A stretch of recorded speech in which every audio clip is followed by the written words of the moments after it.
Salam Bapak Ibu yang terkasih dalam nama Tuhan Yesus Kristus. Selamat malam bagi Bapak Ibu yang berada di Indonesia. Selamat sore bagi yang berada di Jerman dan selamat pagi bagi yang berada di Amerika dan Kanada. Kita bersyukur kepada Tuhan pada malam hari ini bisa bertemu kembali dalam pembelajaran firman di kelas Zoom Sema Adonai dan channel YouTube Cahaya Firman. Bersama dengan pembicara kita pada malam hari ini, Bapak Daniel Palungan. Materi kita eksposisi kitab Efesus yang diambil dari Efesus 4 ayat 17 sampai 32 dengan tema orang Kristen yang harus lahir baru.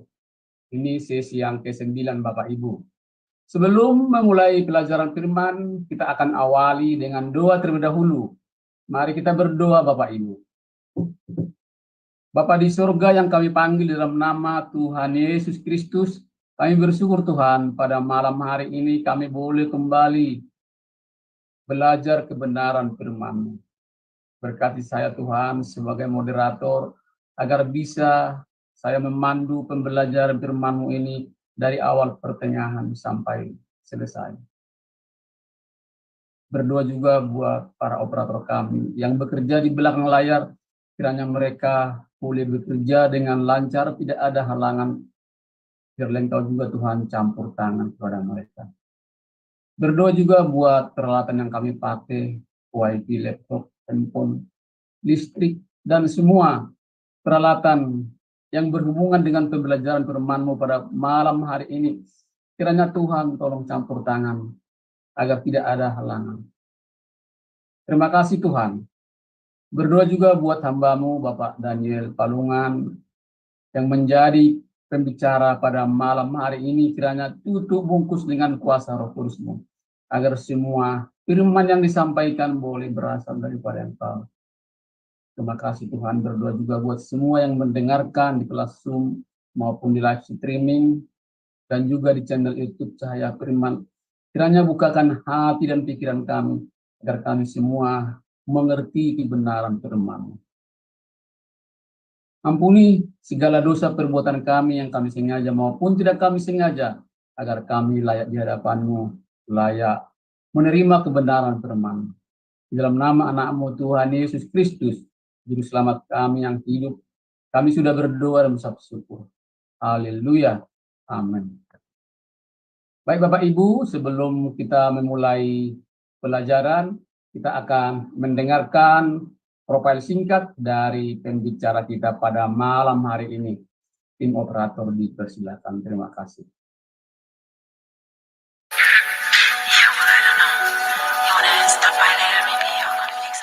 Salam semua, pada kesempatan yang berbahagia kali ini, Sema Adonai akan memperkenalkan pengajar kita, yakni Bapak Pendeta Daniel Palungan. Dan berikut adalah profil singkat dari beliau. Bapak Pendeta Daniel Palungan, MIS MTH Demin, lahir di Tanah Toraja 10 Februari tahun 1940. Pendidikan Teologi, PGAK Seminari Betel, Jakarta, mulai tahun 1981 hingga tahun 1984.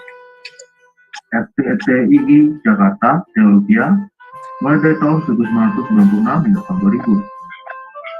FTTII Jakarta, S2 Misiologi, dari mulai tahun 2000 hingga tahun 2002. FTT Antioquia, TCIST, S2 Sistematik Teologi, dari mulai tahun 2001 hingga tahun 2003. FTT Berkat di Ministry tahun 2002 hingga tahun 2004. Pelayanan Gembala GBI Jemaat Tola Gracia Ciledug, Tangerang.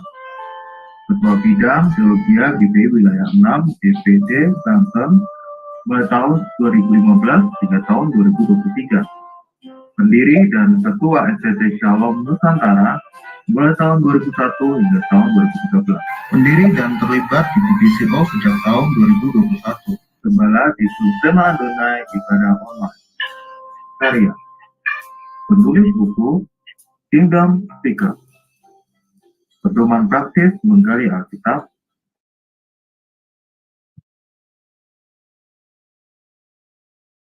Itulah profil singkat dari pembicara kita pada malam hari ini.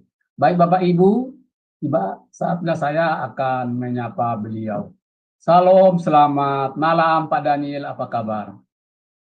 Selamat malam Pak Sam, selamat malam saudara-saudara sekalian. Ya, dalam keadaan yang baik.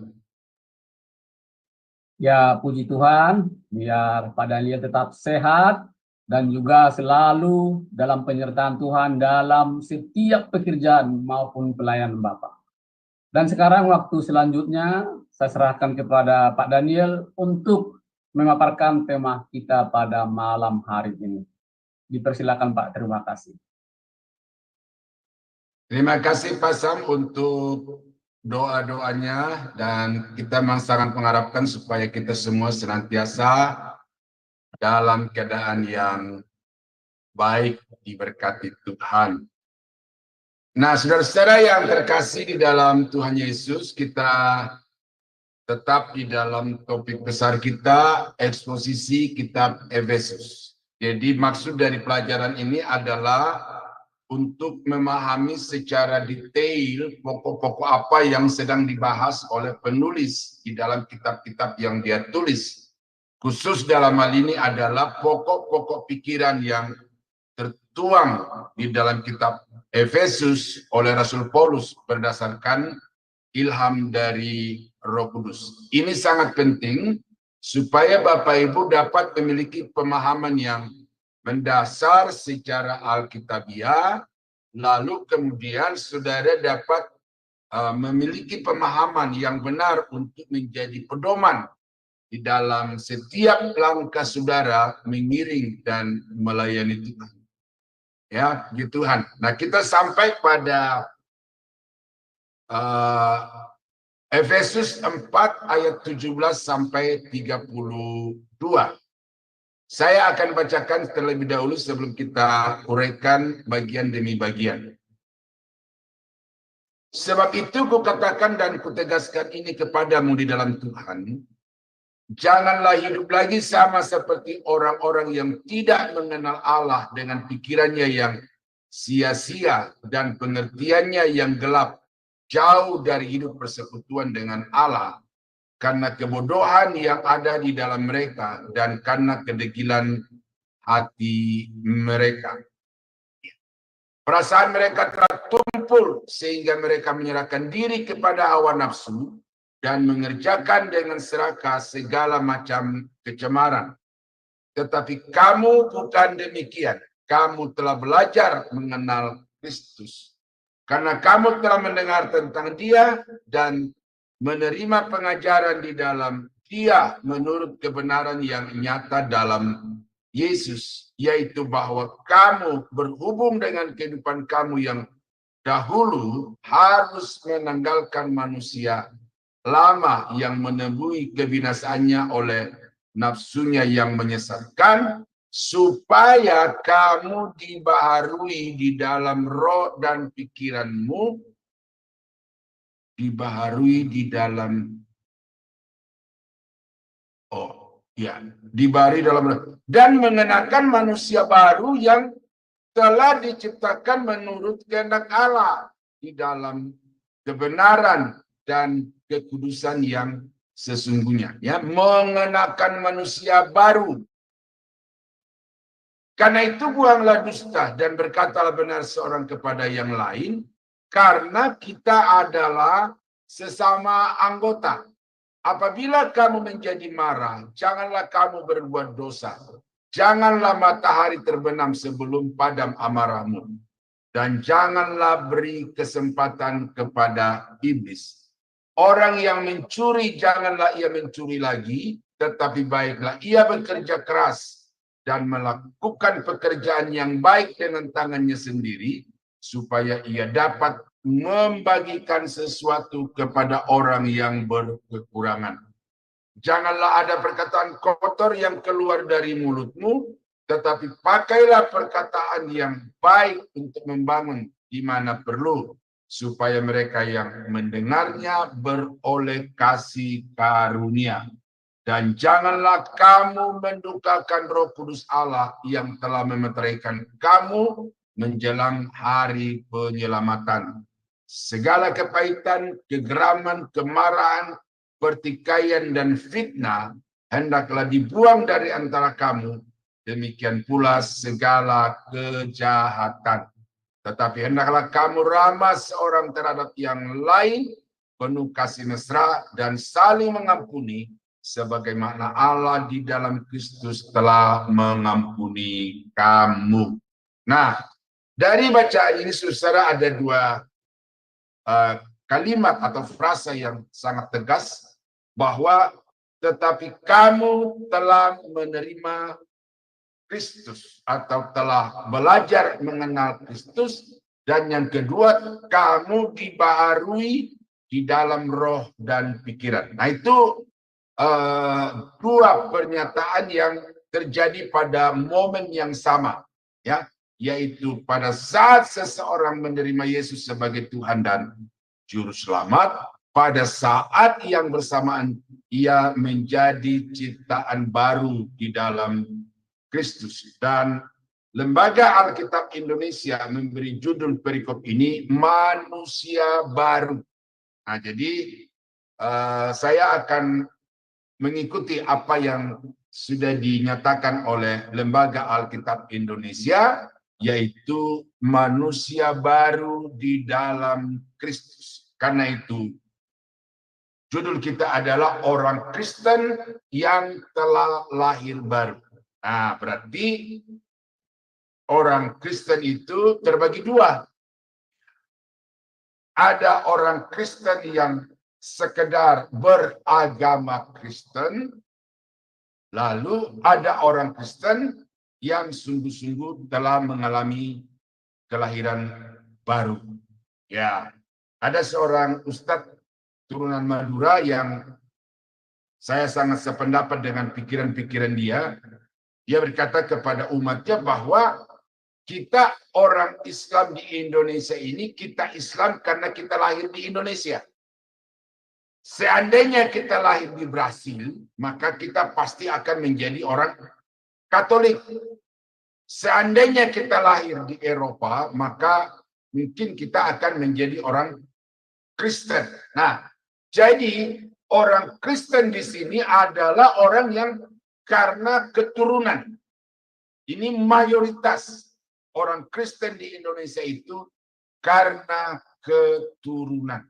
Bukan karena iman, bukan karena pengalaman pribadi dengan Kristus yang membuatnya dia menjadi Kristen, tetapi karena dia lahir di tengah-tengah keluarga Kristen. Dan yang kedua itu adalah orang yang sungguh-sungguh telah lahir baru. Nah, ini orang percaya, orang Kristen yang di dalam hidupnya telah mengalami satu pengalaman yang sangat pribadi dengan Kristus. Nah, ada banyak orang-orang non-Kristen yang kemudian masuk menjadi pengikut Kristus oleh karena mereka mengawali hidup baru mereka itu dengan perjumpaan secara pribadi dengan Yesus Kristus. Nah, ini pelajaran yang harusnya sudah kita lewati itu, tetapi ini harus terus-menerus diulang oleh karena sangat-sangat mayoritas orang Kristen itu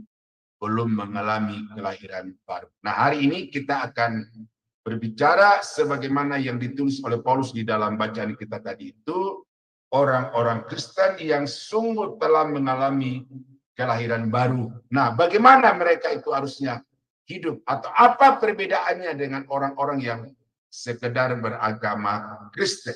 Nah, di dalam ayat yang ke-17 sampai 19, sebab itu kukatakan dan kutegaskan ini kepadamu di dalam Tuhan, janganlah hidup lagi sama seperti orang-orang yang tidak mengenal Allah. Nah, ini ada satu perintah, larangan. Jangan lagi hidup di dalam gaya hidup lama. Jangan lagi hidup di dalam konsep-konsep hidup lama. Nah, seperti yang dijelaskan di sini. yaitu pikiran yang sia-sia, pengertian yang gelap, jauh dari persekutuan dengan Allah, karena kebodohan yang ada di dalam mereka dan karena kedegilan hati mereka. Perasaan mereka telah tumpul sehingga mereka menyerahkan diri kepada hawa nafsu dan mengerjakan dengan serakah segala macam kecemaran. Nah, itu di dalam bentuk kalimat. Bagaimana Paulus mengalimatkan sifat-sifat yang harus ditinggalkan oleh orang-orang yang sudah lahir baru.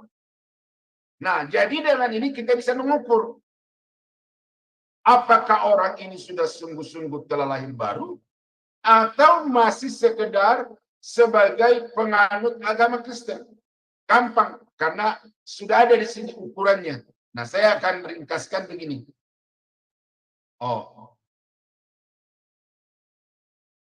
Ya, saya daftarkan saja di sini. Yang pertama adalah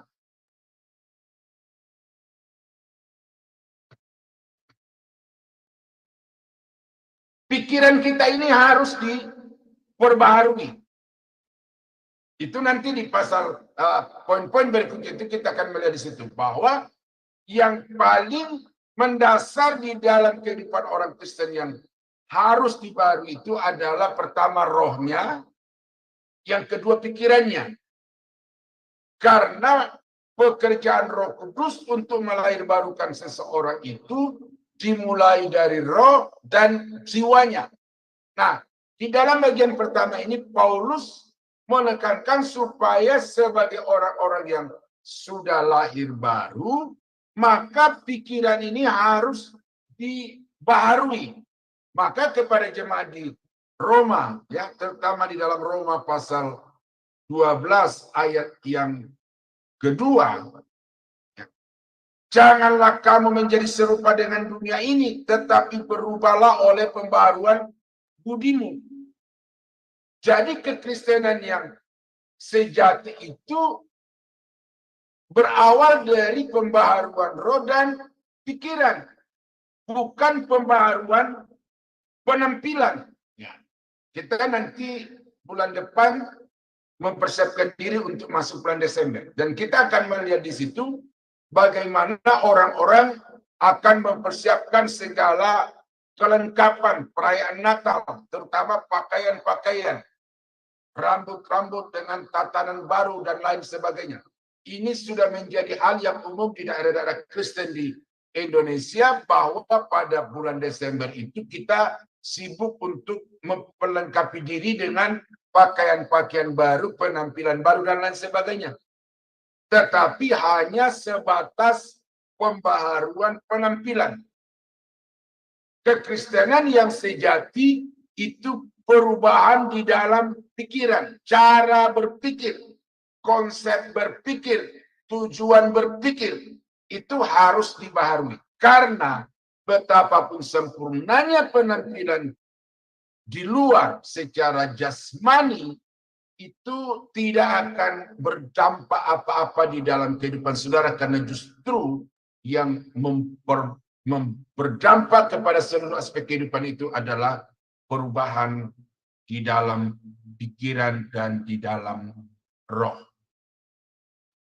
Saya mau kasih contoh bagi Bapak Ibu, artis terkenal Elvis Presley.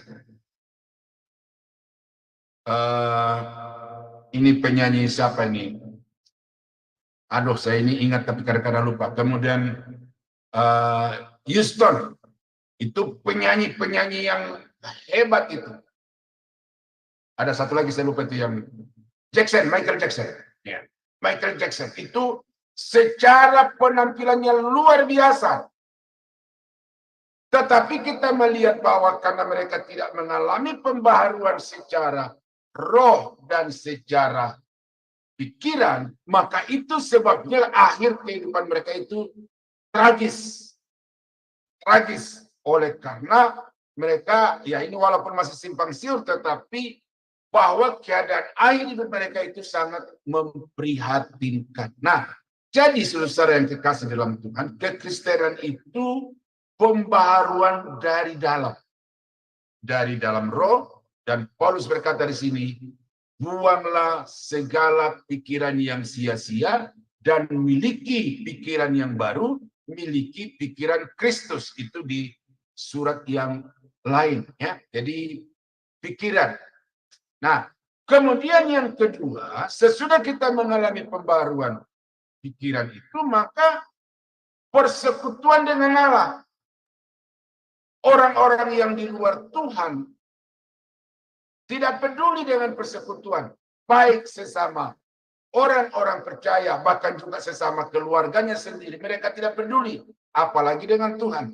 Tetapi sebagai orang-orang yang sungguh-sungguh telah mengalami pembaharuan di dalam roh dan pikiran, maka selanjutnya yang nampak di dalam kehidupan saudara itu adalah persekutuan dengan Tuhan.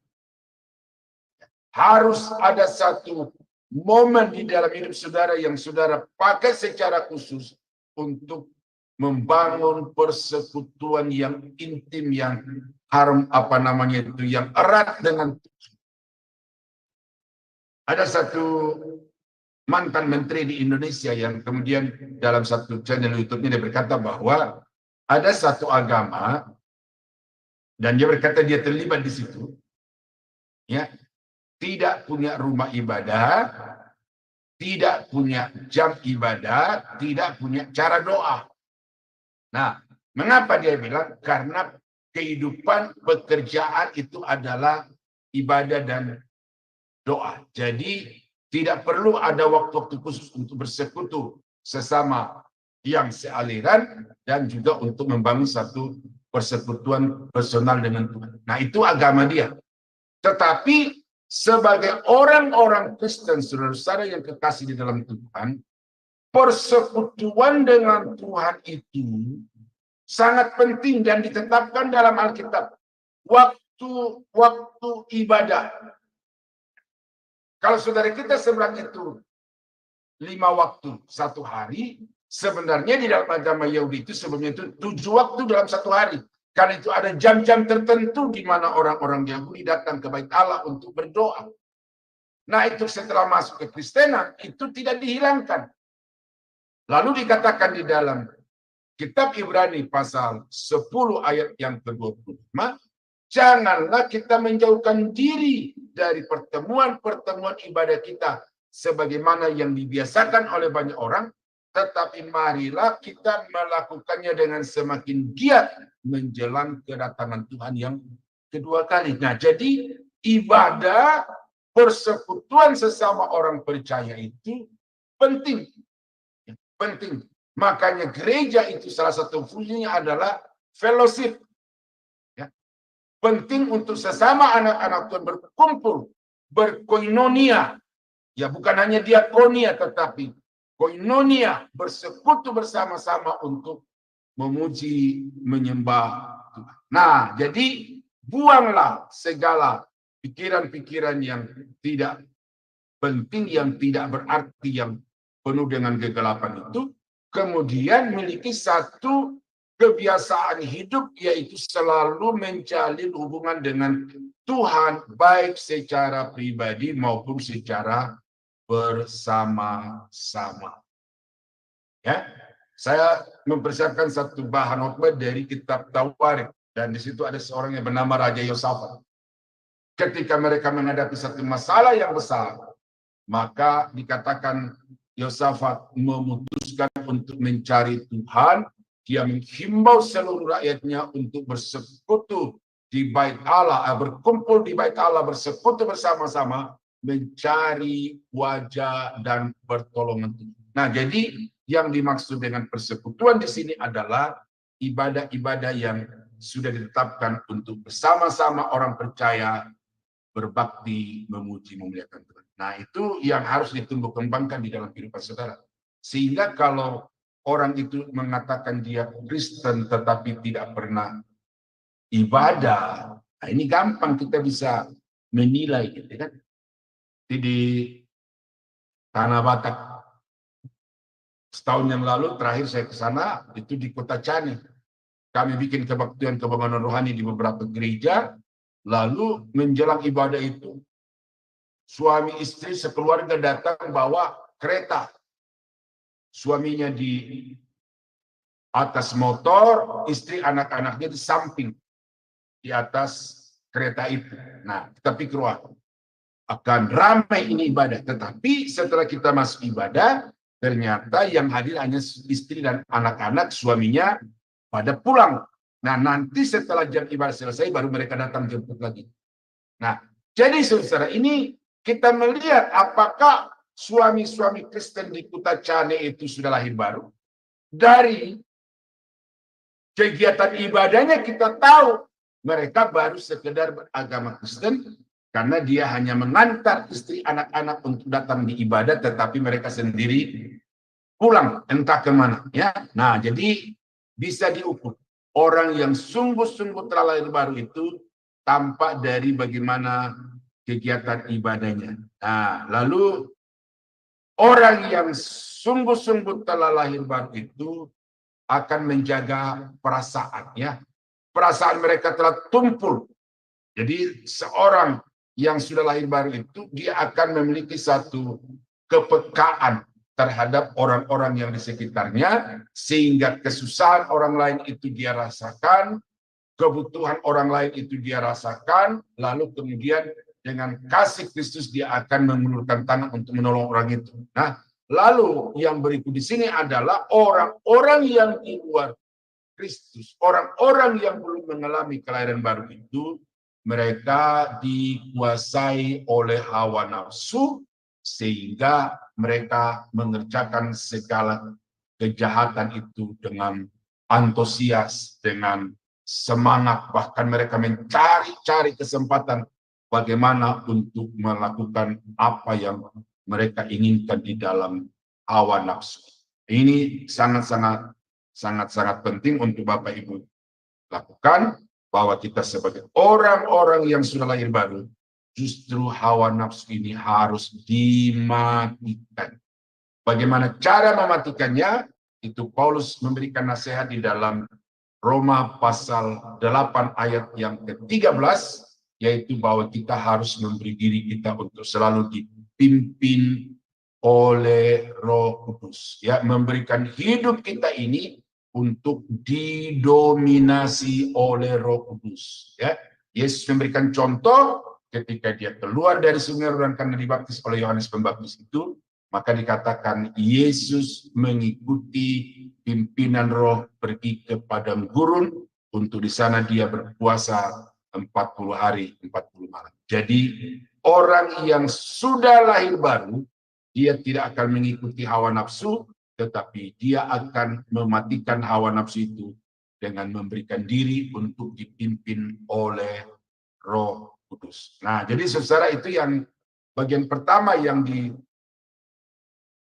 dijelaskan oleh Paulus di sini, hal-hal apa yang harus kita hindari dan kemudian bagaimana kita mempositifkan apa yang dilarang Paulus itu kita balik, dan yang kita lakukan adalah yang kebalikan dari larangan di sini. Yang kedua, ini yang tadi saya sudah sebutkan di atas itu, bahwa pikiran mereka itu telah sia-sia, maka sekarang kita sebagai orang-orang yang telah lahir baru itu, ya ini.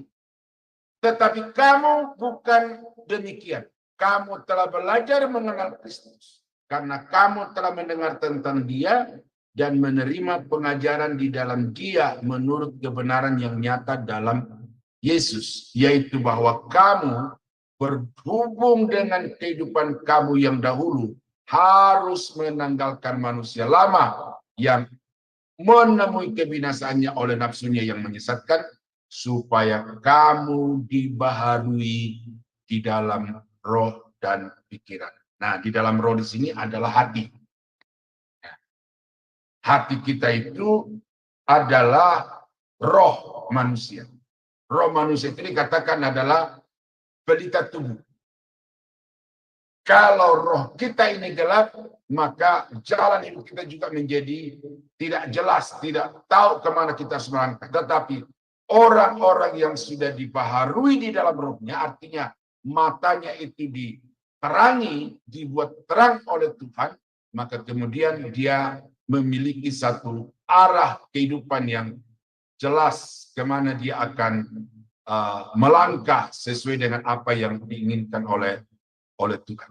Nah, jadi saudara-saudara kekasih dalam Tuhan, karena itu pembaharuan di dalam roh. Hati kita ini perlu dibaharui. Mengapa manusia disebut mati di dalam Kejadian pasal 3? Pada saat engkau memakan buah ini, engkau akan mati. Nah, apa yang disebut dengan mati di dalam ayat itu adalah karena rohnya tidak lagi berelasi dengan Tuhan. Rohnya putus hubungan dengan Tuhan. Nah, dibaharui di dalam roh, artinya diberikan kehidupan.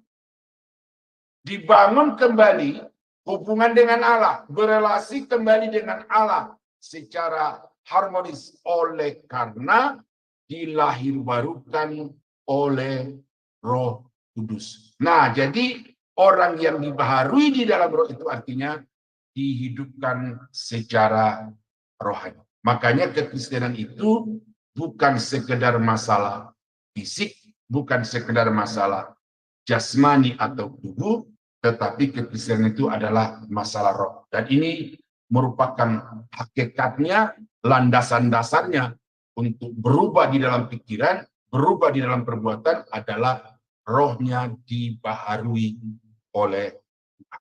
Nah, jadi saudara kekasih dalam Tuhan, karena itu maka di sini Paulus menasihatkan kepada kita itu supaya kita menanggalkan segala kehidupan yang lama yang akan menemui kebinasaan itu, lalu kemudian kita memberi diri untuk dibaharui oleh Roh Kudus sehingga kita menjadi manusia yang hidup secara rohani di hadapan Tuhan. Ya, jadi itu titik perubahannya itu. Ayat yang ke-17, 19 itu menguraikan tentang manusia yang lama, lalu kemudian ayat yang ke-20 sampai 23 itu di situ terjadi satu titik perubahan, dan sekarang apa yang terjadi sesudah manusia itu diperbaharui di dalam roh dan pikiran. Nah, mengenakan manusia baru yang telah diciptakan menurut kehendak Allah di dalam kebenaran yang dan kekudusan yang sesungguhnya. Jadi orang yang sudah mengalami kelahiran baru di dalam Roh Kudus itu, maka dengan sendirinya hidupnya itu selain dia memperoleh status sebagai orang yang benar di hadapan Allah, tetapi dikatakan bahwa dia juga kemudian hidup di dalam kebenaran. Nah ini, hidup di dalam kebenaran. Tidak sekedar tahu kebenaran, tetapi hidup di dalam kebenaran. Inilah perubahan yang radikal. Ya. Perubahan yang mencakup seluruh aspek kehidupan orang-orang percaya, mulai dari roh, pikiran, dan perbuatan. Karena dikatakan bahwa diciptakan menurut kehendak Allah di dalam kebenaran. Dan orang-orang Kristen yang sudah lahir baru itu akan tampak dari dalam hidupnya perbuatan-perbuatan yang benar, perbuatan yang sesuai dengan kehendak Allah. Nah, jadi gampang untuk kita bisa melihat orang Kristen. Karena kalau dia mengaku saya sudah mengalami Tuhan di dalam hati saya sudah mengalami Tuhan di dalam pikiran saya, itu yang merasakan hanya dia sendiri, yang tahu hanya dia dengan Tuhan. Tetapi orang-orang yang ada di sekitarnya itu hanya bisa tahu sejauh mana orang itu telah hidup di dalam kebenaran. Ya. dalam satu grup kami, alumni dari Sekolah Tinggi Teologi Injil Indonesia, ada teman yang memposting, dia berkata bahwa Indonesia dibanjiri dengan orang-orang yang pintar. Dibanjiri dengan orang-orang yang pintar. Tetapi yang langka di Indonesia atau yang kurang di Indonesia adalah orang-orang yang jujur. Oh, ya. Itu pengamatan secara kebangsaan, ya. Lalu dia simpulkan seperti itu bahwa Indonesia penuh dengan orang-orang pintar, tetapi sangat langka ditemukan orang-orang jujur. Lalu saya balas bahwa kalau ketidakjujuran itu terjadi di dunia politik, maka itu sesuatu yang biasa. Tetapi kalau ketidakjujuran itu atau kebohongan itu terjadi di atas mimbar-mimbar gereja Tuhan, maka itu hal yang luar biasa. Nah, saudara bisa melihat sekarang bahwa yang perlu mengalami pembaruan itu bukan hanya jemaat, tetapi pendeta-pendeta, pengkhotbah-pengkhotbah. Oleh karena di atas mimbar mereka menggelar diri, menggelar kehidupan sebagai orang-orang yang tidak jujur karena mereka mendustakan kebenaran firman Allah untuk mencapai tujuan hidup mereka sendiri, untuk kepentingan jasmani mereka sendiri, dan mereka tidak peduli apa itu kebenaran, yang penting tujuan mereka tercapai. Nah, jadi saudara-saudara kekasih dalam Tuhan, sebagai orang-orang yang sudah lahir baru, maka kebenaran ini mau tidak mau harus tampak di dalam kehidupan kita. Dalam rumah tangga, skop yang paling kecil saja. Ya. Bagaimana relasi suami istri? Apakah relasi suami istri ini dibina berdasarkan dengan ketetapan Alkitab atau masing-masing mempertahankan ego?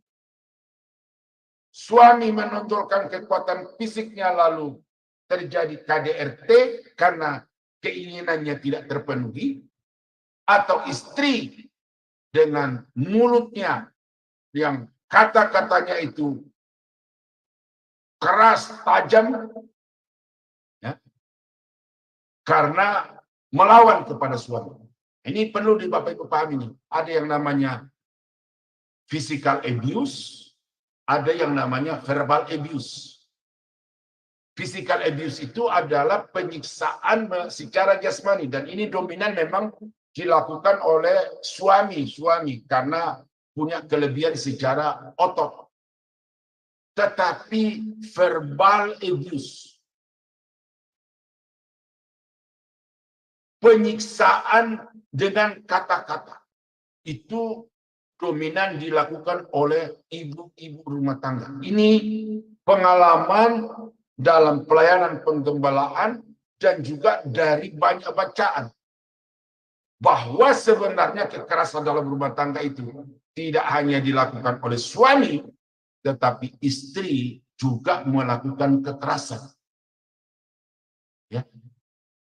Physical abuse dilakukan oleh suami terhadap istri, tetapi verbal abuse dilakukan oleh istri terhadap suami. Nah, itu kalau orang itu sudah sungguh-sungguh telah mengalami kelahiran baru, maka itu tidak akan ada lagi. Suami akan hidup dengan bijaksana dengan istrinya, istri akan hidup dengan penuh hormat kepada suami sebagai kepala. Nah, jadi itu yang namanya kebenaran. Kita berpedoman kepada Alkitab sebagai firman Allah, sebagai kebenaran mutlak di dalam menjalani seluruh aspek kehidupan kita. Saya sebagai guru, sebagai pendeta, saya bertanggung jawab di atas mimbar untuk tidak boleh mengutamakan pikiran, untuk tidak boleh mendahulukan kepentingan pribadi lebih daripada apa yang diajarkan oleh Alkitab, oleh Nats yang kita pelajari. Nah, seperti pada malam ini saya tidak akan membangun pikiran di luar Efesus pasal 4 ayat 17-32. Pokok-pokok pikiran harus dari dalam, Dan pokok pikiran itu yang saya sampaikan kepada Bapak Ibu. Nah, yang kedua di sini adalah hidup dalam kekudusan. Nah, ini kekudusan. Ini berat Bapak Ibu. Jadi sebagai orang yang sudah lahir baru itu menjaga kekudusan itu, waduh, tidak segampang mengatakannya, tidak segampang membolak-balikkan tangan. Ini satu pergumulan hidup yang teramat berat dan sepanjang kehidupan. Pendeta-pendeta banyak yang jatuh berkelimpangan oleh karena apa? Karena tidak melawan nafsu birahi. Di dalam negeri, di luar negeri, saya temukan banyak literatur dan juga banyak cerita-cerita tentang bagaimana pendeta-pendeta yang hebat itu pada akhirnya tersungkur di depan sekretarisnya oleh karena tidak tahan untuk melawan hawa nafsu di dalamnya. Nah, tetapi sekali lagi saudara, kekudusan yang paling banyak dilanggar orang itu, dan ini menjadi sesuatu yang standar yang harus kita capai, itu adalah sempurna di dalam perkataan, menjaga kata-kata. Karena dikatakan barang siapa yang sanggup menjaga kata-katanya, maka orang itu adalah sempurna di hadapan Tuhan. Ya, dikatakan di dalam kitab Ayub bahwa ketika dia disuruh oleh istrinya, kutukilah Allahmu dan matilah, lalu dikatakan, Ayub berkata, engkau bicara sebagai perempuan gila. Masa akan kita mau menerima yang baik dan tidak mau menerima yang baik? Lalu ada kalimat selanjutnya di dalam ayat itu. Dengan demikian, Ayub tidak berdosa dengan bibirnya. Itulah orang yang menjaga kekudusan di dalam hidupnya. Mungkin saudara berkata tidak boleh korupsi. Itu tidak patut bagi orang Kristen yang lahir baru. Mungkin saudara berkata tidak patut untuk berzina, itu sudah pasti. Ya, tidak patut. Tetapi kadang-kadang kata-kata kita ini kita tidak jaga kesuciannya. Bahkan pendeta kadang-kadang tidak terkendali di atas mimbar. Sering dia pakai ayat-ayat untuk murka kepada orang-orang tertentu di dalam gereja. Dia pilih, dia cari ayat-ayat yang dipakai untuk menembak orang-orang yang dia tidak suka. Nah, itu juga adalah praktek nyata dari orang-orang yang tidak menjaga kekudusan kata-kata, perkataan. Nah, sementara di sini Paulus mengatakan bahwa orang-orang yang sudah lahir baru itu, dia harus senantiasa hidup sesuai dengan kehendak Allah, yaitu hidup di dalam kekudusan yang sesungguhnya. Ya, kekudusan di sini adalah kemurnian hidup, bukan menguduskan diri, mengkhususkan diri bagi Tuhan, tetapi kemurnian sedapat mungkin berjuang untuk melawan dosa yang senantiasa menggoda di dalam hidup. Nah, dalam ayat yang ke-25, orang-orang Kristen yang sudah lahir baru itu berkata benar. Saya sudah sebutkan banyak ini, tetapi dari sisi bagaimana orang tidak mampu untuk mengendalikan lidah, tidak mampu untuk menjaga kata-kata. Nah, sekarang diperintahkan oleh Tuhan di dalam ayat yang ke-25, bahwa sebagai orang-orang yang sudah lahir baru, maka kita harus berkata benar. Karena itu, buanglah dusta dan berkatalah benar. Karena kita adalah sesama Allah. Jadi berkata benar. Memang berkata benar ini mahal harganya Bapak Ibu. Ya. Banyak pendeta tidak disukai oleh jemaat karena dia menyatakan kebenaran dari atas mimbar. Ya.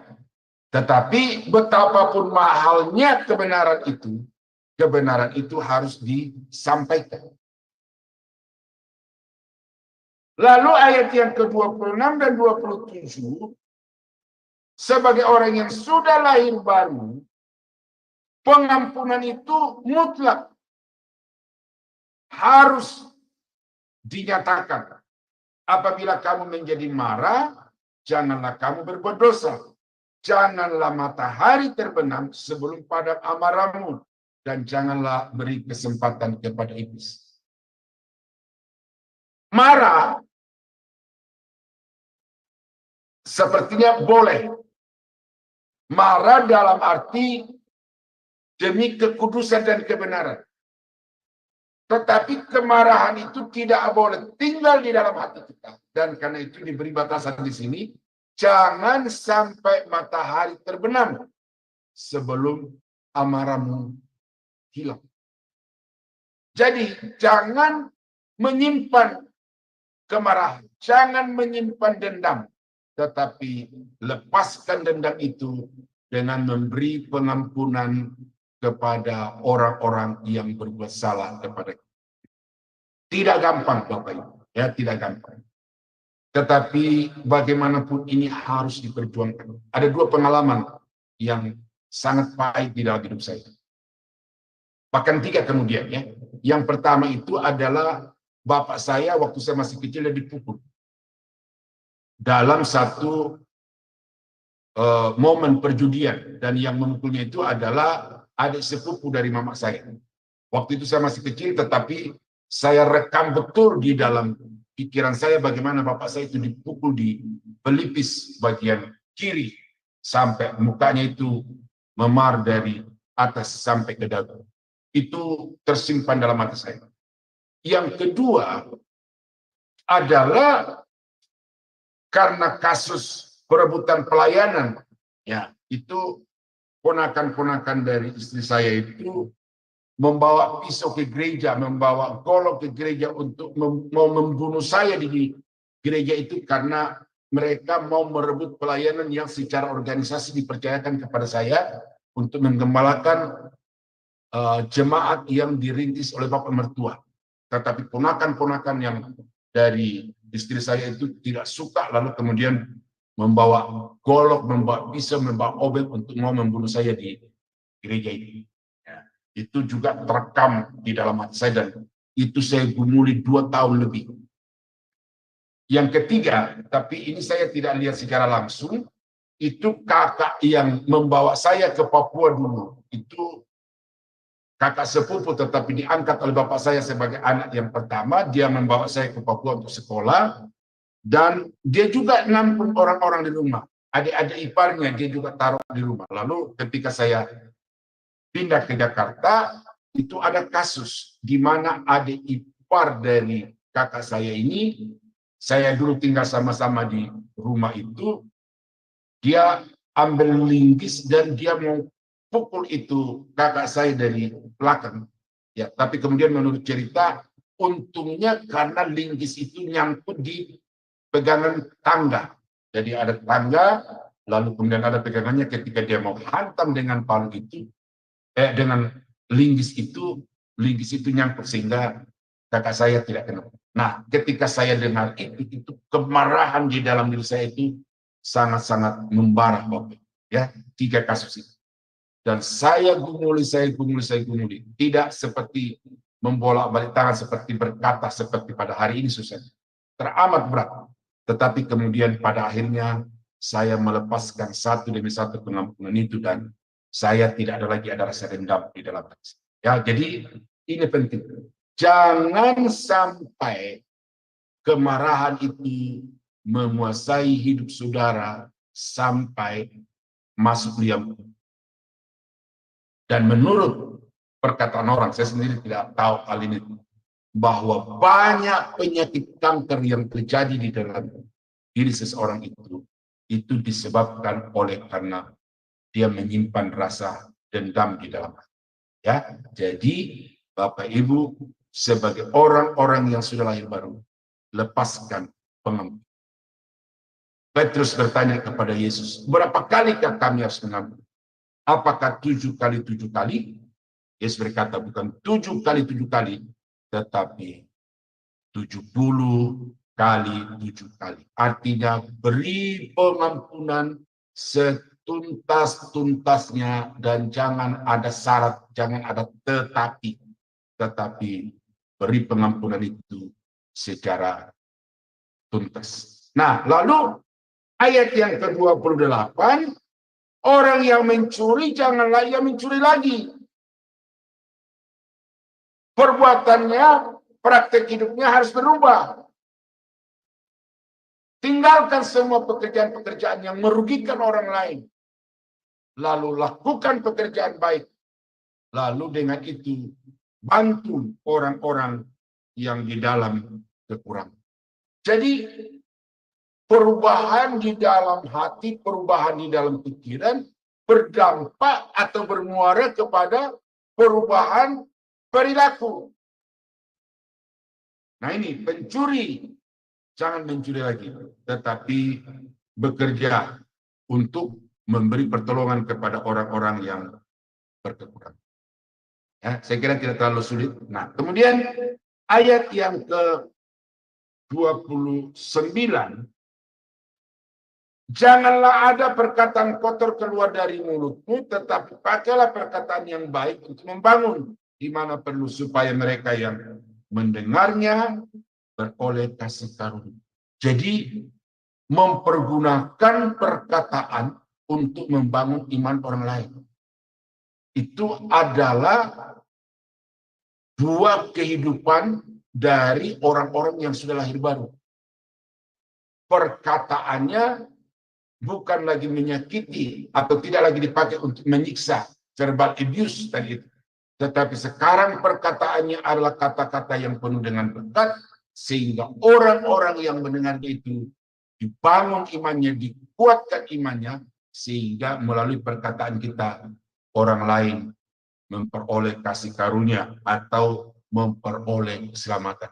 Berarti di sini ada satu tugas yang diemban oleh orang-orang yang sudah lahir baru itu secara sukarela, yaitu bersaksi kepada orang lain tentang kemurahan Tuhan, tentang kuasa Tuhan, tentang perbuatan-perbuatan Tuhan, dan orang-orang yang mendengarnya itu kemudian percaya, terima Yesus, dan mereka akan diselamatkan. Itu sebabnya, saudara, kalau gereja itu anggota-anggotanya bertanggung jawab, maka gereja itu pasti akan menjadi pemenang jiwa. Bukan berarti harus penuh gereja itu dengan jiwa-jiwa baru, tetapi jemaatnya adalah jemaat yang bergerak di dalam misi. Menyaksikan kuasa dan kasih Tuhan kepada orang-orang yang ada di sekitarnya, sehingga orang-orang itu datang kepada Yesus. Saya kenal seorang bapak atau satu keluarga, satu rumah tangga, lalu suami istri, tetapi yang bercerita kepada saya itu suaminya, bapaknya. Lalu dia berkata bahwa setiap orang yang bekerja di rumah saya, itu saya tidak memberi persyaratan waktu mereka mencari kerja bahwa mereka harus menjadi orang Kristen. Tetapi saya terima walaupun mereka tidak seiman. Nah, lalu dia katakan, tetapi saya bersyukur Pak Daniel oleh karena dari sekian banyak pembantu yang pernah bekerja di rumah saya itu beberapa di antara mereka yang kemudian keluar dari rumah ini pada saat mereka telah menerima Yesus sebagai Tuhan dan Juru Selamat. Itu ada yang keluar karena dinikahi oleh orang Kristen, lalu kemudian ditanggung sebagian biaya dari bapak ini pernikahan mereka. Nah, jadi perkataan-perkataan di dalam rumah tangga terhadap pembantu-pembantunya itu memberkati, sehingga sebagian dari pembantu-pembantu rumahnya itu percaya kepada Yesus. Itu bukti nyata dari orang-orang yang telah mengalami kelahiran baru. Ya, jadi bersaksi Bapak Ibu. Jadi kita malam ini adalah satu praktek langsung bagaimana kita bersaksi. Ada orang-orang di belakang layar, di depan layar, ya. Saya yang membawakan firman Tuhan ini, kita semua adalah orang-orang yang sedang mengambil tanggung jawab ini, bahwa sebagai orang yang sudah dilahir barukan oleh Roh Kudus, maka saya harus mempergunakan potensi di dalam diri saya untuk bersaksi kepada orang lain, supaya orang lain itu diselamatkan. Ya, di bersaksi itu bukannya tanggung jawab pendeta, tanggung jawab majelis, tetapi bersaksi itu adalah tanggung jawab semua orang-orang yang sudah lahir baru. Bukan hanya tanggung jawab, tetapi buah. Kalau tanggung jawab itu sepertinya penugasan, tetapi kalau buah itu sesuatu yang dia lakukan tanpa dia sengaja melakukannya. Dan itu akan terjadi kalau orang itu sungguh-sungguh telah lahir baru. Ya, tidak lagi itu kata maki-maki. Janganlah ada perkataan kotor, itu sudah tidak ada. Yang ada adalah kata-kata yang memberkati. Nah, di dalam ayat yang ke-30, sebagai orang yang sudah dilahir barukan oleh Roh Kudus di dalam roh dan pikiran, maka dia tidak akan lagi mendukakan Roh Kudus. Dan janganlah kamu mendukakan Roh Kudus Allah yang telah memeteraikan kamu menjelang hari penyelamatan. Kita sudah belajar tentang doktrin Roh Kudus, dan saya lupa ya, pertama ada 4 ya. Mendustai Roh Kudus, itu Ananias dan Safira. Lalu mendukakan Roh Kudus, ini yang nanti saya akan bahas. Yang ketiga adalah memadamkan roh, itu dosa terhadap Roh Kudus. Lalu yang keempat itu adalah menghujat Roh Kudus. Itu 4 jenis dosa terhadap Roh Kudus. Orang yang berusaha untuk mendustai Roh Kudus, orang yang mendukakan Roh Kudus, orang yang memadamkan roh, dan yang keempat itu adalah orang yang menghujat Roh Kudus. Nah, apa yang dimaksud dengan mendukakan Roh Kudus? Ya, itu adalah sikap terhadap bisikan roh yang nyata, yang terang, yang jelas di dalam pikiran dan di dalam hati kita, tetapi kemudian kita tidak melakukannya. Contoh, ada gerakan di dalam diri kita, itu orang butuh pertolongan. Ya. Lalu dengan ditunjukkannya itu ada maksud roh di sini supaya kita mengambil satu tindakan kepada orang yang membutuhkan pertolongan itu. Saya dapat satu kesaksian yang ini sudah lama, tetapi ini contoh konkret yang saya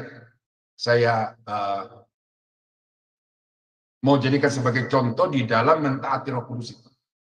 Nah, ada seorang pendeta besar di Jakarta era-era tahun 90 ya, itu dia selalu berdoa begini, Tuhan tunjukkan kepada saya apa yang harus saya lakukan untuk sesama, khususnya hamba-hamba Tuhan. Itu dia berkata, saya selalu berdoa seperti itu, Tuhan tunjukkan apa yang harus saya lakukan untuk anak-anak Tuhan, khususnya hamba-hamba. Nah, suatu ketika teman sekolahnya datang dari desa karena dia melayani desa. Ketika dia masuk ke rumah pendeta ini, ya sesama teman biasa. Lalu teman yang dari desa ini di depan temannya yang melayani gereja besar di Jakarta, kota Jakarta dengan rumah yang begitu mewah, dia berkata duduk di atas sofa sambil angkat-angkat kaki, digoyang-goyang itu kakinya, lalu di kakinya itu mengenakan sepatu yang sudah mengap kayak buaya yang sedang tidur. mulutnya mengap. Nah, ketika pertama kali dia lihat temannya bersikap seperti itu, ada suara di dalam hatinya. Kurang ajar ini orang. Datang bertamu, tidak sopan. Angkat kaki dengan sepatu yang sudah tidak berbentuk sepatu, tetapi berbentuk buaya yang sedang tidur. Nah, sementara dia berpikir seperti itu, roh bicara dalam hati. Bukankah selama ini engkau meminta aku tunjukkan kepadamu apa yang harus engkau kerjakan? Sontak dia ingat itu, dia masuk ke dalam kamar, dia ambil sepatu yang menurut dia baru beli, belum dia pakai, lalu dia katakan kepada temannya itu, bro, ini bahasa sekarang, ya, kawan, coba ini pakai sepatu, ya, apakah pas? Kalau pas berarti milikmu, tidak pas berarti ya harus berdoa lagi. Nah, ketika temannya itu mengambil sepatu itu, dia taruh di kaki dia itu pas, lalu temannya itu sangat senang dan dia juga sangat senang oleh karena dia sudah bisa mewujudkan apa yang selama ini dia doakan kepada. Nah, tetapi yang saya mau sampaikan kepada Bapak Ibu pada hari ini adalah seringkali kenyataan-kenyataan seperti itu di depan mata kita, ada dorongan dari dalam hati, dorongan Roh Kudus, tetapi kita menahan tangan kita untuk tidak berbuat. Itu adalah orang-orang yang mendukakan Roh Kudus. Kemudian sadar di berikutnya baru dia taat. Tetapi pada saat sekarang ini dia mendukakan Roh Kudus. Nah, kalau secara terus-menerus dia mengeraskan hati untuk tidak berbuat apa yang diperintahkan Roh Kudus, itu yang namanya memadamkan roh. Nah, orang-orang yang sudah lahir baru itu jangankan memadamkan roh, sedangkan untuk mendukakan roh saja di sini dikatakan janganlah kamu mendukakan roh. Nah, kalau begitu apa? Jadilah orang-orang Kristen yang taat kepada pimpinan Roh Kudus. Ini perintah dalam Alkitab. Berilah dirimu dipimpin oleh Roh. Tapi sekarang saudara, gereja-gereja menekankan apa yang tidak ditekankan, memerintahkan apa yang tidak diperintahkan. Alkitab tidak pernah menyuruh hendaklah kamu berbahasa roh.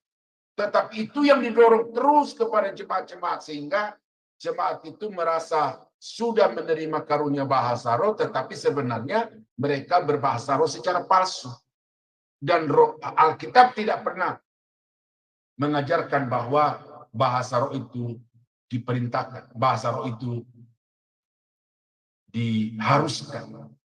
Tetapi yang Tuhan perintahkan dalam Alkitab berkaitan dengan roh dalam kehidupan orang percaya adalah berilah dirimu dipimpin oleh Roh Kudus. Nah, ini saudara, orang-orang yang sudah lahir baru itu akan nampak di dalam hidupnya bagaimana dia lebih taat kepada apa yang dikatakan roh daripada apa yang dia pikirkan untuk dirinya sendiri. Nah, di dalam ayat yang ke-31,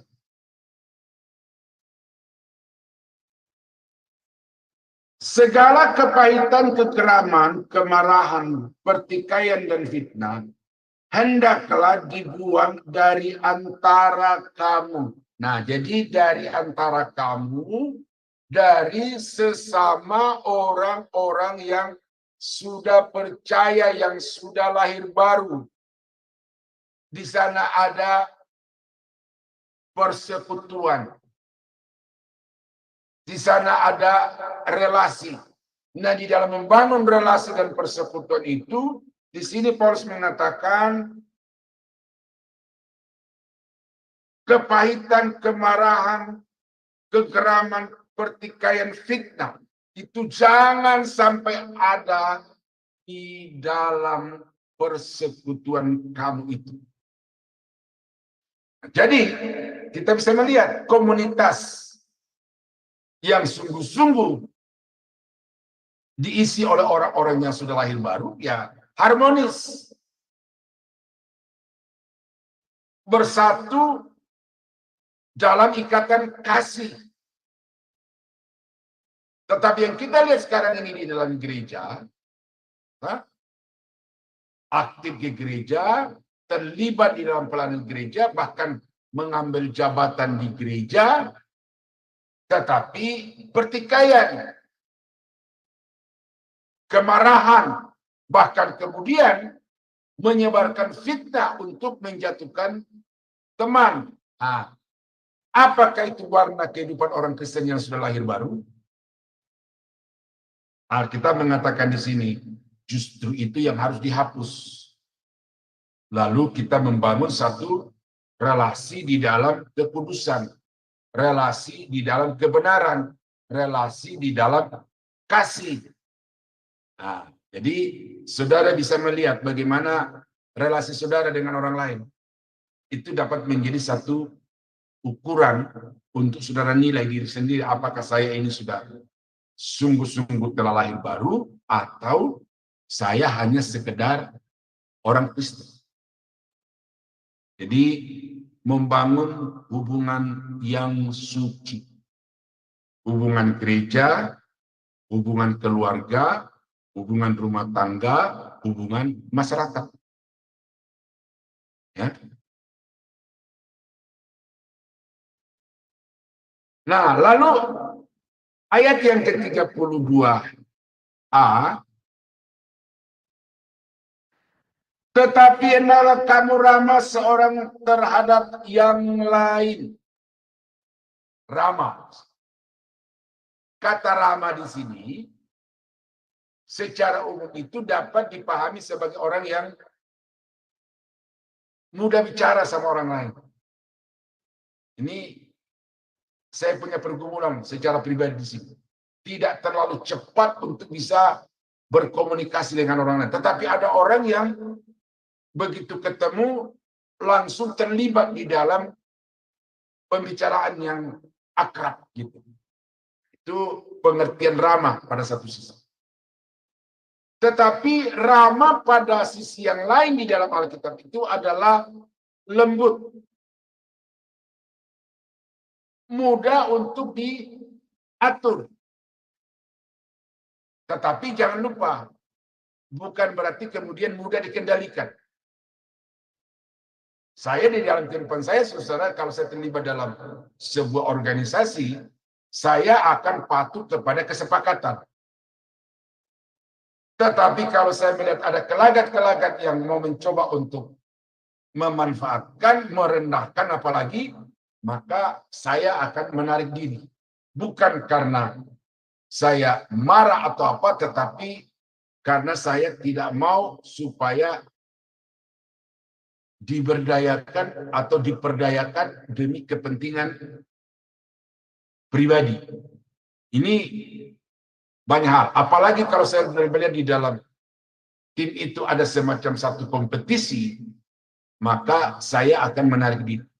Jadi itu dari beberapa tempat, khususnya di sekolah online itu saya mengundurkan diri karena saya melihat di sana ada satu gelagat-gelagat yang tidak terlalu kondusif bagi saya untuk terus berkecimpung di sini. Nah, jadi ramah itu artinya lembut, mudah untuk patuh kepada aturan tanpa harus dipaksa, tetapi dengan sendirinya dia akan mengikuti semua aturan kesepakatan yang sudah disepakati bersama.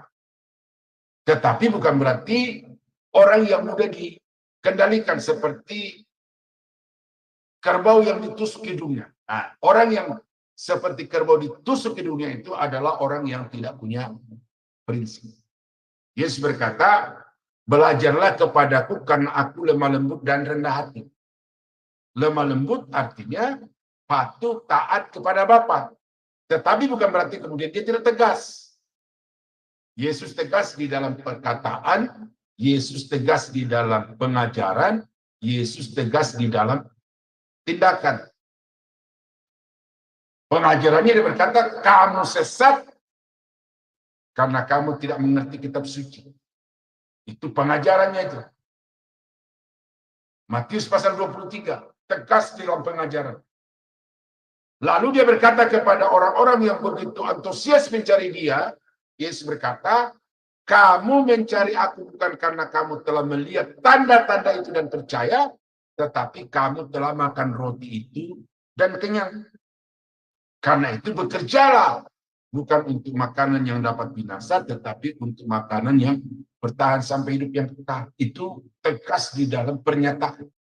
Nah, ketika dia masuk di bait Allah, lalu dia temukan bagaimana imam-imam memperdagangkan hewan-hewan untuk dijadikan sebagai korban dengan harga yang mahal. Lalu ada penukar-penukar uang di situ, itu dikatakan dijungkir balikan. Dia mencambuk orang-orang yang ada di situ yang telah menyalahgunakan rumah Tuhan itu untuk kepentingan ekonomi. Itu Yesus tegas. Nah, tetapi dikatakan belajarlah kepadaku karena aku lemah lembut dan rendah hati. Nah, berarti apa maksudnya sini? Lembut, taat kepada aturan, taat kepada perintah Bapa, tetapi tegas di dalam berpegang teguh kepada prinsip kebenaran. Itu harus ada di dalam kehidupan saudara dan saya, ya.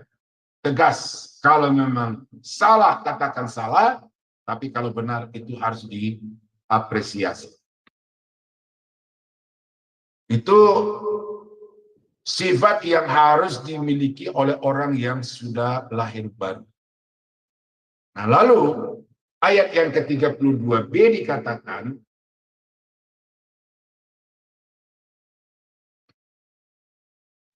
hendaklah kamu penuh kasih mesra.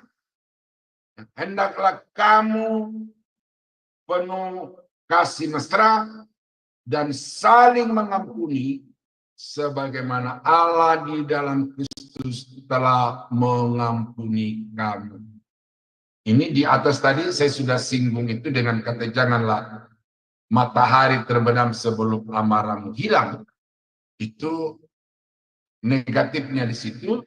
Tapi tadi saya sudah positifkan itu bahwa kita harus melepaskan pengampunan. Dan di sini Yesus menekankan dua hal yang terakhir ini. Yang pertama bahwa sebagai sesama orang-orang yang sudah dilahirbarukan oleh Roh Kudus di dalam roh dan pikiran, maka kita harus penuh kasih mesra satu dengan yang lain. Kasih mesra seperti seorang bapak terhadap anak-anaknya. Ya, kasih yang kudus. Bukan kasih eros, tetapi kasih filia, kasih agape. Karena kasih eros itu hanya antara suami dan istri.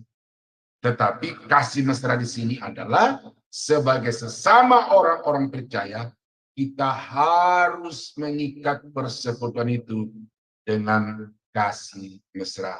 Nah, lalu dikatakan di dalam kita memberi pengampunan kepada sesama itu, maka pengampunan itu standarnya adalah pengampunan Kristus kepada kita sebagai orang-orang yang selayaknya untuk dihukum, tetapi karena Kristus itu penuh dengan belas kasih, maka dia menutupi segala dosa dan kekurangan kita dan menerima kita apa adanya.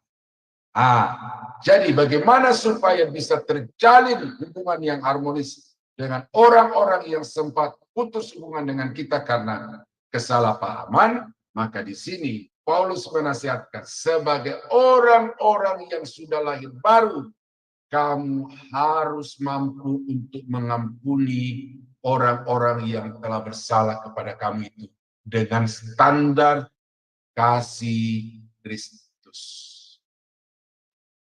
Ya, perumpamaan orang Samaria yang murah hati itu menjadi pelajaran dari Yesus kepada ahli-ahli Taurat orang Farisi.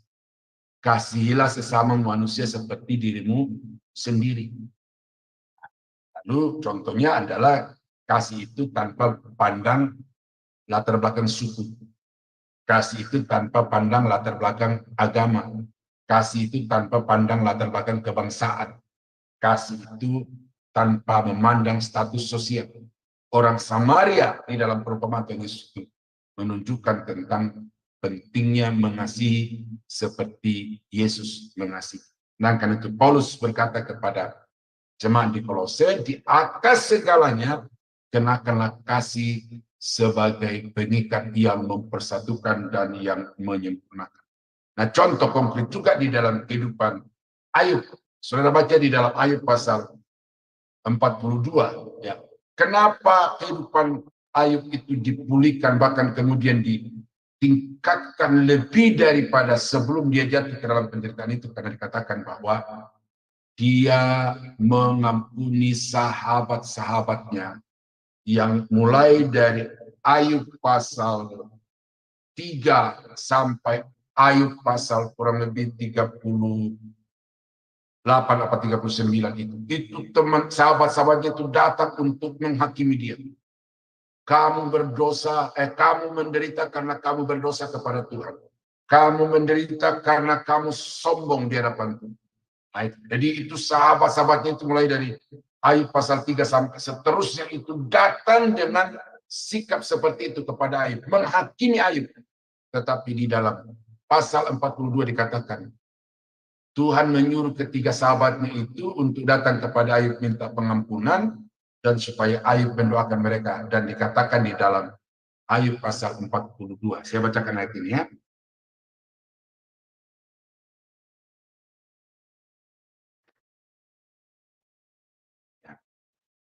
Ayat 42. Lalu Tuhan memulihkan keadaan Ayub. Ya. Kapan keadaan Ayub itu dipulihkan? Setelah ia meminta doa untuk sahabat-sahabatnya. Dan Tuhan memberikan kepada Ayub 2 kali lipat dari segala kepunyaannya. Nah, jadi Tuhan tahu bahwa sahabat-sahabatnya Ayub ini telah berbuat salah kepada Ayub, telah membuat sakit hati di dalam kehidupan Ayub. Karena itu Tuhan menyuruh pergi minta pengampunan dari Ayub. Lalu mereka datang. Lalu apa yang Ayub lakukan? Ya, dia dengan tulus memberi pengampunan kepada orang itu, mendoakan kepada Tuhan orang-orang itu, dan dikatakan di sini setelah Ayub melepaskan pengampunan itu, maka Tuhan memulihkan keadaan. Nah, ini pelajaran, contoh konkret, dan ini Alkitab. Bahwa sebagai orang-orang yang sudah lahir baru, kita harus siap untuk memberi pengampunan. Di dalam Lukas pasal 6:38, berilah maka kepadamu akan diberi. Ampunilah maka kamu akan diberi. Jadi sekali lagi Bapak Ibu, jangan sampai keadaan kita ini diwarnai atau dipenuhi dengan penderitaan hanya oleh karena kita tidak memberi pengampunan. Sekarang Alkitab katakan baik dari Ayub maupun dari surat Rasul Paulus bahwa kita harus memberi pengampunan sebagaimana Kristus telah mengampuni kita. Ya, orang yang tadi saya ceritakan itu Bapak Ibu ya, ponakan-ponakan saya itu, lalu anaknya datang, artinya cucu saya, cucu dari istri saya itu datang, dia agak sungkan, tetapi karena ketika dia sudah datang itu dengan ya mungkin dia agak sungkan, tapi karena dia sudah datang menginjakkan kakinya di rumah saya, akhirnya saya terima dia dengan kehangatan sebagaimana seorang opung kepada opa kepada kita. Jadi memang berat, tetapi kita harus belajar untuk melepaskan pengampunan. Nah, demikianlah Bapak Ibu ya, Efesus pasal 4 ayat 17 sampai 32 ya. Bagaimana kita harus hidup sebagai orang-orang yang sudah mengalami kelahiran baru. Dan saya berharap ini tidak hanya memberikan kepada Bapak Ibu pencerahan secara pemahaman, tetapi memberikan kepada kita acuan yang harus kita jadikan sebagai pedoman. kita jadikan sebagai patron, standar bahwa ini yang harus saya capai sebagai orang-orang yang sudah menerima Yesus, yang sudah lahir baru. Saya harus hidup seperti yang diajarkan oleh Paulus di dalam Efesus pasal 4 ayat 17 sampai dengan ayat yang ke-30. Ya, tentu ada hal-hal yang kurang terangkat dari bagian-bagian ini dan kurang jelas bagi Bapak Ibu, tetapi itulah upaya yang saya lakukan, dan yang saya mau jaminkan kepada Bapak Ibu adalah bahwa pikiran-pikiran yang saya sampaikan di depan layar ini kepada Bapak Ibu adalah pikiran-pikiran yang bersumber secara langsung, berdasar secara kuat kepada apa yang ditulis oleh Paulus di dalam perikop yang kita baca bersama-sama. Nah, kiranya Tuhan menolong Bapak Ibu sehingga dapat memahami pikiran Paulus di dalam nas ini, dan dengan pertolongan Roh Kudus Bapak Ibu akan mampu untuk mempraktekkan di dalam kehidupan setiap hari. Terpujilah nama Tuhan. Baik, terima kasih Pak Daniel atas pemaparan firman Tuhan yang diambil dari Efesus 4 ayat 17 sampai 32 yang sangat terperinci. Nah, sebelum kita lanjutkan ke sesi tanya jawab, kita akan mendengarkan terlebih dahulu beberapa pengumuman untuk ditayangkan ke depan. Tim operator dipersilakan. Terima kasih. Ya, baik, terima kasih Pak Sam. Baik Bapak Ibu sekalian, saya akan membacakan acara-acara Sema Adonai ke depannya. Ya, baik Bapak Ibu sudah tampak di layar ya. Baik, untuk setelah kelas ini masih ada lanjutan ya Bapak Ibu di jam 21.00 waktu Indonesia Barat. Dan seperti biasa kita akan belajar di jam 21 ini tentang materi buku sejarah penebusan seri yang ke-7.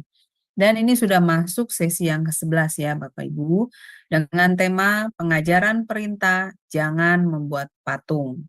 Dan yang akan dibawakan seperti biasa oleh narasumber kami, yaitu Pak Pendeta Dr. Yudi Lengkong MTH, dan moderatornya adalah Ibu Heni. Selanjutnya, di hari Sabtu 26 Oktober 2024 di jam 19.00 waktu Indonesia Barat, di Sema Adonai akan ada kembali kelas pembelajaran firman ya Bapak Ibu, dan kita akan belajar tentang materi menggali kitab Rut. Dan ini sudah masuk sesi yang ketiga ya Bapak Ibu, dengan temanya adalah kebetulan yang menyempurnakan, yang akan dibawakan oleh narasumber kami, yaitu Pak Pendeta Dr. Kudus Pardede MTH, dan moderatornya adalah Ibu Aling, saya sendiri. Selanjutnya ini adalah renungan pagi Sema Adonai ya Bapak Ibu, diadakan setiap hari, mulai dari hari Senin sampai dengan Sabtu, dimulai dari jam 5.30 pagi waktu Indonesia Barat, dan dilayani oleh hamba-hamba Tuhan yang sangat memberkati. Dan untuk renungan pagi Sema Adonai ini dapat Bapak Ibu ikuti lewat Zoom Sema Adonai atau lewat channel YouTube Cahaya Firman. Nah, bagi Bapak Ibu yang belum mensubscribe channel YouTube Cahaya Firman, tolong subscribe channel YouTube kami, channel Cahaya Firman, supaya Bapak Ibu bisa mengikuti keseluruhan acara-acara Sema Adonai, terutama yang tidak di-live-kan di channel-channel lain, seperti program Renungan Pagi Sema Adonai, lalu kemudian Renungan Pagi dari Bapak Gembala kami sendiri, yaitu Pak Pendeta Daniel Palungan, yang diadakan setiap hari Jumat 1 kali dalam seminggu, dan juga ibadah online Sema Adonai. Dan juga tolong bantu share ya Bapak Ibu channel Cahaya Firman ini kepada yang lain, sehingga semakin banyak orang-orang yang juga bisa mengikuti keseluruhan acara-acara Sema Adonai lewat channel Cahaya Firman. Dengan begitu Bapak Ibu telah membantu channel kami, channel Cahaya Firman, untuk menjadi lebih berkembang dan menjadi berkat lagi bagi banyak orang. Terima kasih Bapak Ibu atas perhatiannya. Saya kembalikan kepada Pak Sam sebagai moderator. Dipersilakan. Terima kasih Ibu Ali. Itulah kegiatan di Zoom Sema Adonai dan di channel YouTube Cahaya Firman yang ditayangkan untuk beberapa hari ke depan. Baik Bapak Ibu yang ingin bertanya atau sharing, silahkan raise hand terlebih dahulu. Masih ada kesempatan mungkin 1 atau 2 yang bertanya. Dipersilakan Bapak Ibu kalau ada yang mau tanya dari pemaparan pembicara kita pada malam hari ini sebetulnya sudah sangat jelas. Yang pertama, Ibu Aling dipersilakan. Terima kasih. Iya, baik. Terima kasih Pak Sam untuk kesempatannya. Ya, shalom, selamat malam Pak Daniel. Ya, Salam. Pak, saya mau tanya, dari poin-poin yang Bapak sebutkan tadi, bagi orang yang sudah lahir baru, Pak, mereka masih bisa melakukan pelanggaran kan Pak dari yang Bapak sebut poin-poin tadi. Apa bagaimana Pak? Bagi orang yang sudah lahir baru ya Pak, mereka masih bisa melakukan pelanggaran kan Pak dari poin-poin yang Pak Daniel sebutkan tadi. Iya, silakan. Terima kasih. Terima kasih ya. Mungkin pengalimatannya itu jangan sampai dimaknai sebagai boleh. Masih boleh. Jangan. Tetapi apakah bisa jatuh di dalam dosa? Bisa jatuh. Tetapi yang pasti orang yang sudah lahir baru kemudian jatuh, dia tidak akan tinggal di dalam dosa itu.